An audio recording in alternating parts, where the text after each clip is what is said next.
বিশ্বনবী বলতেন ইন্না ফিল জাসাদি মুদগা, দেহে একটা গোশতের টুকরা আছে, ইযা সালুহাত সালুহাল জাসাদু কুল্লু, এই দেহের গোশতের টুকরা যদি ভালো হয়ে যায় পুরো দেহটারে ভালো করে দেয় কে? আল্লাহ। এই দেহের গোশতের টুকরাটা যদি পচে যায় পুরো দেহটারে নষ্ট করে দেয় কে? বিশ্বনবী বললেন আলা ওয়াহিয়াল কলব, টুকরাটার নাম হলো কলব। টুকরাটার নাম কি? কলব। এজন্য কলবের মধ্যে আল্লাহর জিকির বসাতে হবে। কি বসাবেন? নাকি আয়না বসাবেন? আয়না বসায় না? আয়না বসাইয়া মোর দয়াল বাবা কেবলা কাবা সব মুখস্থ।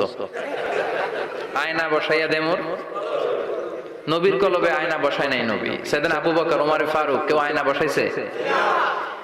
আবু হানিফা, শাফিঈ এরা কলবের মধ্যে আয়না বসাইছে?